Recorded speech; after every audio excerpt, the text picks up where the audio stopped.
ஆண்டவராகிய இயேசு கிறிஸ்துவின் நாமத்தினாலே இந்த 11வது நாளில் இன்றைக்கி இரவு ஜெபம் இருக்குது. மறக்காமல் கலந்து கொள்ளுங்கள். நிச்சயம் ஆண்டவர் இந்த ஜெபத்தின் மூலமாக ஒரு ஆசீர்வாதமான உயர்வுக்கு உங்களை கொண்டு போவார் அப்படின்னு நான் விசுவாசிக்கிறேன். இந்த நாளில் கூட எந்த வசனத்தை மையப்படுத்தி நம்ம ஜெபிக்க போகிறோன்னா, 7ஆம் அதிகாரம் ஆதியாகமத்தில் 18-19 வசனம் தெளிவாக ஒன்று சொல்லுகிறது. வானத்தின் கீழ் எங்கும் உள்ள எல்லா மலைகளும், உயரமான மலைகளும் மூடப்பட்டதா. அப்போ இன்றைக்கி ஆண்டவர் உங்களை பார்த்து ஒரு விஷயம் சொல்கிறாருங்க. சில நேரங்களில் நமக்கு உதவியாய் நிற்கிற இடம், நமக்கு துணையாக நிற்கிற மனிதர்கள், நமக்கு உதவி செய்கிற மனிதர்கள், இவங்க எல்லா சூழல்லையும் நீங்கள் பார்த்தீங்கன்னா அவங்க முழுகடிக்கப்பட்ட நிலைமையில் நம்மளையும் முழுகடிக்கிற ஒரு சூழலுக்குள்ளே கொண்டு போயிடுவாங்க. அப்போது இதற்கான முடிவு என்ன? மேலே உயரமாக இருக்கிற எல்லாமே மூடப்பட்ட உடனே, ஏன்னா அந்த அளவுக்கு ஜலம் பூமியில் பெருகினதுன்னு சொல்லி 7:18-19 ஆதியாகமத்தில் சொல்லப்படுது. இந்த காலை வேளையில் இதை கேட்டுக்கொண்டிருக்கிறவங்க வாழ்க்கையில் சில நேரங்களில் மூழ்கி போன நிலைமையில் நம்ம வாழ்க்கையில் நிறைய விஷயங்கள் இருக்கும். அதிலிருந்து வெளியே வர முடியாமல் அநேக வலி, வேதனை, பிரச்சனைகளை நீங்கள் பார்ப்பீங்க. அநேக நெருக்கடிகளை நீங்கள் பார்ப்பீங்க. அநேக அவமானங்களையும் நீங்கள் பார்ப்பீங்க. இப்படிப்பட்ட எல்லா நிந்தனைகளுக்கும் சரியான நேரத்தில் ஆண்டவர் உங்களுக்கு ஒரு முடிவை கொடுப்பார். அதனால் நீங்கள் எதை குறித்தும் கவலைப்படாதீங்க. உங்கள் பிரச்சனைகளுக்கு ஆண்டவர் முடிவை கொடுப்பார். எப்படி பாஸ்டர் தருவார்? ஆமாம், உங்களுக்கு கீழே மூழ்கடிக்கப்படுகிற எதிலையும் உங்கள் பேரை நிற்க போகிறதில்ல. உயரமான அரராத்தில் கர்த்தர் உங்களை கொண்டு போய் நிறுத்துவார். அது எப்போ நடக்கும்? எப்படி நடக்கும்? பொறுமையாக பேழைக்குள்ளே நீங்கள் இருந்தீங்கன்னா அது நடக்கும். அதுக்கு தான் நம்ம 10 காரியத்துக்காக இந்த நாளில் ஜெபிக்க போகிறோம். முதல்ல என்னென்னா, நம்மளை சுற்றி இருக்கிற பெரிய பிரச்சனைகள் எல்லாம் கர்த்தரே முழுக பண்ணுவார். நமக்கு தேவையானது முழுகி போச்சுன்னு கவலைப்படாதீங்க. நமக்கு தேவையில்லாததையும் கர்த்தர் முழுக பண்ணுவார். அதுக்கு நம்ம என்ன பண்ணணும்? தொடர்ந்து நம்ம ஜெபிக்கணும். 2வது பாருங்கள், மனித ஆதாரங்கள் மறைந்தாலும் கர்த்தருடைய உதவியும் அவர் நமக்கு செய்கிற பலன் உதவியும் ஒருபோதும் நம்ம வாழ்க்கையில் விட்டு மறையாது. கர்த்தர் அந்த அளவுக்கு உங்களை என்னையும் மகிமையாக கொண்டு போவார். இது ரொம்ப முக்கியமான ஜெப குறிப்பு. இதுக்காக நீங்கள் சொல்லி நீங்கள் ஜெபிப்பது நல்லது. அதை விட முக்கியமான விஷயம் பாருங்கள், விசுவாசத்தில் நீங்களும் நானும் உயர்ந்து நிற்கணும். ஏன்னா சூழ்நிலைகள் உயரமாக இருந்தால் தான் நம்ம விசுவாசமும் அதற்கு மேலே உயர்த்தப்படும். நம்ம விசுவாசம் எப்படிப்பட்டதாக இருக்கணும்? உயர்ந்த விசுவாசமாக இருக்கணும். அப்படிப்பட்ட ஒரு விசுவாசத்தில் நீங்கள் நானும் அழும்போது, கலங்கி கொண்டிருக்கும்போது, தேவனே உங்கள் வாழ்க்கையும் என் வாழ்க்கையும் அடுத்த கட்ட நகரத்துக்கு, அடுத்த கட்ட உயர்வுக்கு கொண்டு போவார். அதுக்கு நீங்கள் செய்ய வேண்டியதெல்லாம் என்ன? உங்கள் விசுவாசம் உயர்ந்த விசுவாசமாக இருக்கணும். அதை சொல்லி நம்ம ஜெபம் பண்ணணும். 4வது பாருங்க, நம்ம குடும்பத்தில் பயம் இருக்கக்கூடாது, பயப்படுறவங்களும் இருக்கக்கூடாது. ஏன்னா செய்திகளை பார்த்தோ, சூழ்நிலைகளை பார்த்தோ நம்மளை பயம் பொறுத்துகிற, நம்ம சமாதானத்தை கெடுக்கிற எந்த விஷயத்தையும் நம்ம மண்டைக்குள்ளே ஏற்றிக்கூடாது. ஏன்னா குறைஞ்சபட்சம் இவங்க பேழைக்குள் இருக்கிற ஒவ்வொரு நிமிஷமும் பயம் இருக்கும். நம்ம என்ன நடக்க போகுது? ஆண்டவர் கதவை அடைச்சிட்டாரே, நம்ம சூழல் எப்படி இருக்கும், நம்ம நிலைமை எப்படி இருக்கும், நமக்கு யோசிக்க தோணும். ஆனாலும் ஆண்டவர் அதிலிருந்து உங்களை மீட்டெடுத்து உயரத்துக்கு கொண்டு போவார்.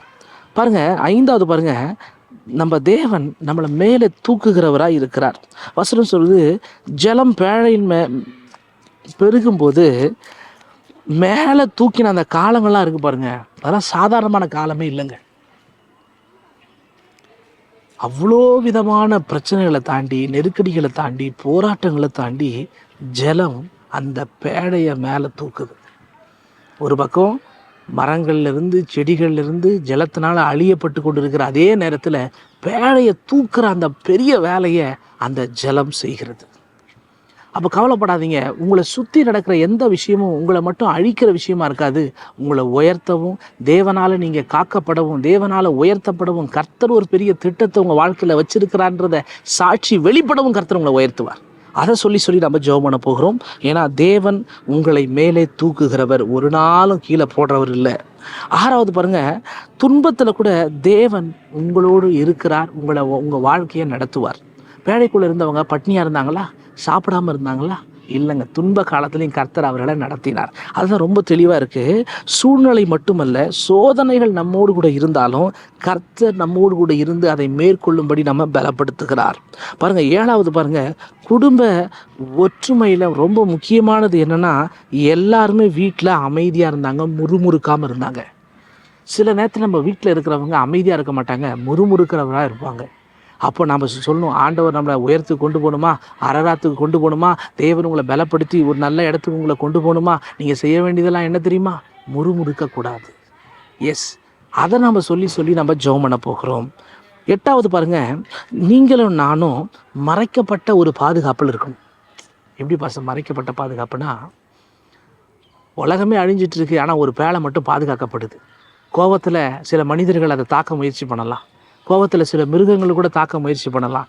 என்னடா இல்லைனாக்கா அந்த பேழைக்குள்ளே வருவதற்கு நிறைய பேர் முயற்சி பண்ணலாம், ஏன்னா உயிர் பாதுகாக்கப்படும்ல. ஆனாலும் கர்த்தர் உங்களை அதே பேழையில் உங்களை மறைச்சி வச்சாலும் பேழையும் கர்த்தர் மறைத்து கொண்டு போய் தான் அரராத் என்ற பெரிய மலையில் வைக்கிறார். அப்போ உங்கள் வாழ்க்கையில் சில விஷயங்களை கர்த்தர் மறைத்து உங்களை உயர்த்துவார். 9வது பாருங்கள், தேவன் கையில் நம்முடைய எதிர்காலம் இருக்கிறது. நீங்கள் நிலவுமே காணப்படாத ஜலத்தில் இருந்தாலும் கர்த்தர் சீக்கிரத்தில் உங்கள் எதிர்காலத்தில் கர்த்தர் நம்புகிற ஒரு இடத்துல உங்களை கொண்டு போய் நிறுத்துவார்.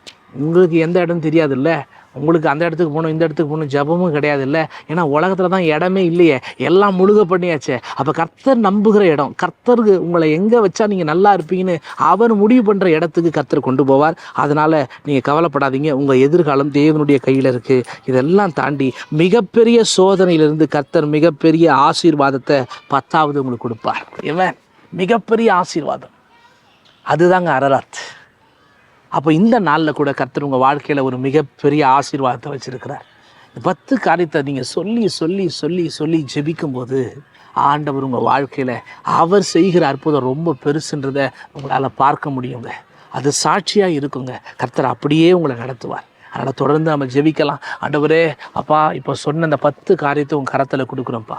இந்த நாளில் இதை பார்த்து கொண்டு இருக்கிற ஒவ்வொருத்தருடைய வாழ்க்கையிலையும் ஒரு அரராத்து உண்டாகட்டும், ஒரு புது மாற்றங்கள் உண்டாகட்டும், ஒரு புது பலன் உண்டாகட்டும், ஒரு புது அடையாளம் உண்டாகட்டும். கர்த்தரே கூட இருந்து அவர்களை நகர்த்தும்படியாய், கர்த்தரே கூட இருந்து அவர்களை ஆசீர்வதிக்கும்படியாய், கர்த்தரே அவர்களோடு இருந்து அவர்களை பலப்படுத்தும்படி நாங்கள் ஜெபிக்கிறோம்ப்பா. உங்கள் திட்டத்தில் அவர்களை மறைத்து பாதுகாத்து கொள்ளுங்க. நீங்கள் கூட இருந்து அவர்களை பலப்படுத்துங்க. இயேசுவின் மூலம் ஜெபிக்கிறோம் எங்கள் ஜீவனுள்ள நல்ல பிதாவே. ஆமென், ஆமென், ஆமென். கர்த்தர் நல்லவர். ஆண்டவர் உங்களோடு இருந்து பெரிய காரியத்தை செய்வார்.